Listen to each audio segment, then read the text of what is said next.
શું થશે આના? વડોદરામાં કોર્પોરેશનની અંદર આપ સૌ જાણો છો કે અહીંયા ભાજપ સત્તામાં છે. 5 વર્ષ, 10 વર્ષ, 20 વર્ષ, 30 વર્ષથી બીજેપી વડોદરા શહેરમાં સત્તામાં છે.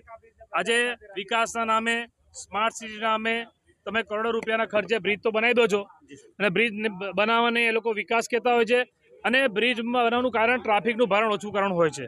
તો જ્યારે અહીંયા આ બ્રિજ બનીને તૈયાર છે તો પછી શું કામ આ બ્રિજમાં એનું લોકાર્પણ થતું નથી? સ્થાનિકોની પણ રજૂઆત હતી, અમારા વોર્ડના આગેવાનો કાર્યકર્તાઓ પણ કીધું.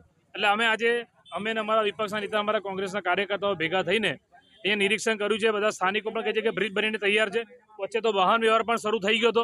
તો શું કામ આ બીજેપીના નેતાઓ કે જે સત્તામાં મેયર કે ડેપ્યુટી મેયર કે જે ચેરમેન છે, શું એ લોકોને મુખ્યમંત્રી કે ગૃહમંત્રી કે એમના કોઈ નેતાઓની ચાપલૂસી કરવી છે? એમની રાહ જોઈને બેઠા છે. માટે એ પ્રજાને હેરાનગતિ કરી રહ્યા છો. જે પ્રજા વેરો ભરે છે અને વેરાનું વળતર તો બીજેપીના નેતા આપી શકતા નથી. આ વડોદરામાં તમે જુઓ કે શું હાલત છે, શું દુર્દશા છે, રોડ રસ્તા, ગટર પાણીની બધાની સમસ્યા. પણ જે બ્રિજ એ કોઈ બીજેપીના નેતાના કે એમના ખિસ્સાના પૈસા નથી બન્યો, આ પ્રજાના વેરાના રૂપિયાથી બ્રિજ બન્યો છે. તો આ બ્રિજ બનેલો રેડી છે, તો એનું લોકાર્પણ કરીને તાત્કાલિક આમાં વાહન વ્યવહાર શરૂ કરવાનો હોય એની જગ્યાએ આ લોકો એમના નેતાઓની રાહ જોઈને બેઠા છે. એ વાતનો અમને વિરોધ છે. અમે આજે આવીને જોયું છે, નિરીક્ષણ કર્યું છે, રેકી પણ કરી છે કે બ્રિજ બનીને તૈયાર થઈ ગયો છે. આવનારા દિવસોમાં જો આ લોકો નહીં કરે તો કોંગ્રેસ પાર્ટીના કાર્યકર્તાઓ આનું લોકાર્પણ કરી દેશે.